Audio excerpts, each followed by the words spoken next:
nggak semata-mata ketika kita mengutamakan speed tapi kualitasnya turun kita biarkan, nggak. Jadi kita tetap semaksimal mungkin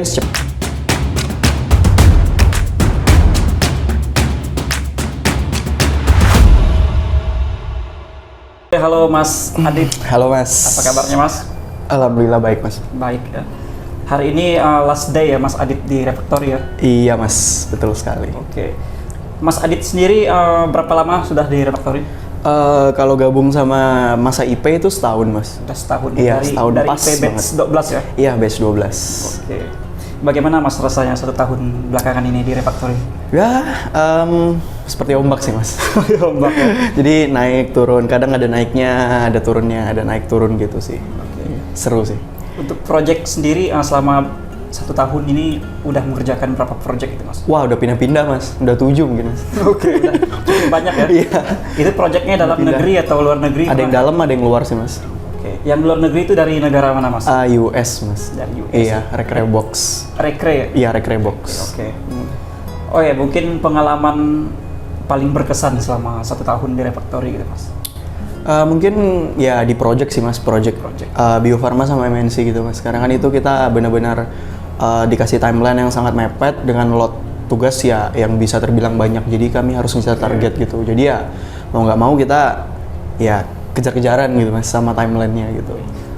Oke Mas, sejauh ini pernah menyesal nggak gitu switch karir dari matematika terus mengikuti IP sampai sekarang? Nggak sama sekali Mas, karena emang ya saya dari kuliah semester akhir itu memang udah target dan udah rencana buat cross career sih Mas. Jadi soalnya kan di masa depan itu job IT bakalan demand-nya tinggi ya gitu. Dan sedangkan di sini sumber dayanya dikit di Indonesia, jadi ya saya mau jadi salah satunya sih Mas gitu. Oke. Berarti tetap di dunia IT ya? Iya. Untuk next step ya? Iya, insya Allah bakalan tetap di IT sih Mas. Oke, pasti.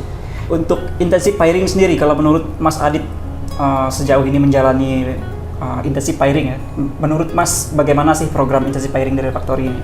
Kalau zaman saya sama zaman sekarang agak beda ya Mas. Tapi saya lebih prefer ketika di zaman saya sih Mas. Jadi waktu itu kan kita punya pair masing-masing, terus kita bisa kalau bingung tanya ke pair, terus kita diberikan suatu stack gitu, saya QA, ada yang FE, BE gitu. Jadi kita bisa belajar banyak hal gitu sih Mas. Menurut saya itu.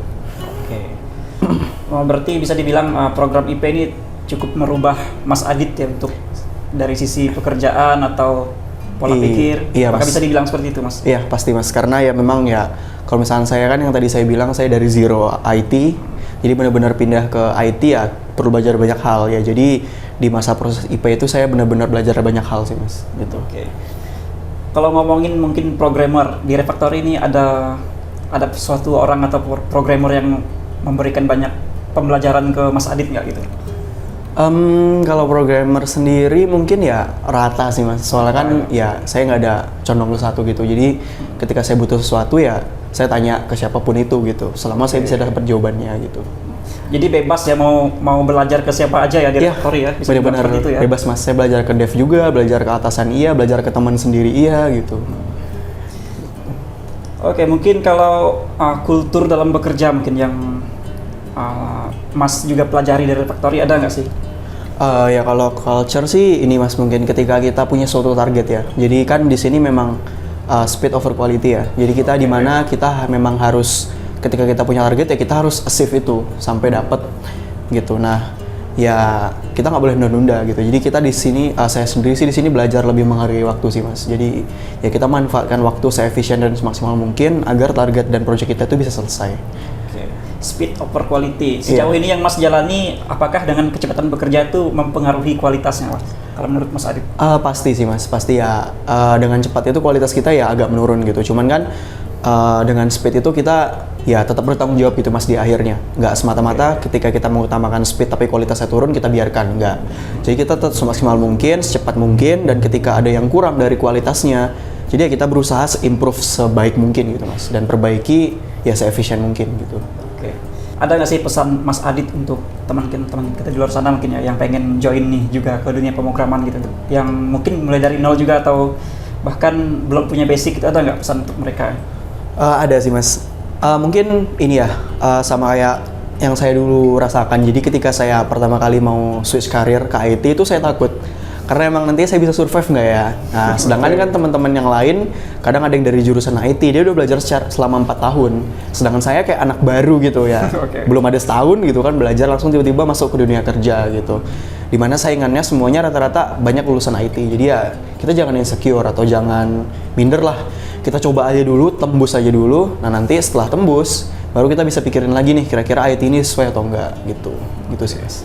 Oke, Mas Adit, mungkin obrolan kita cukup sampai di sini ya. Iya, Mas. Sebelumnya kita dari tim Public Relation dan Content Refactory mengucapkan banyak terima kasih atas dedikasi Mas Adit selama bekerja di Refactory ya. Semoga bekal yang didapat dari program IP selama bekerja di sini berguna untuk masa depan Mas Adit sendiri di kemudian hari. Amin, amin. Terima kasih, Mas. Tetap humble dan mengajari orang lain, Mas. Siap, Mas. Oke, terima kasih. Iya, Mas. Sampai berjumpa lagi di Iya. Top. Sampai Thank you. berjumpa lagi, Mas. Terima kasih.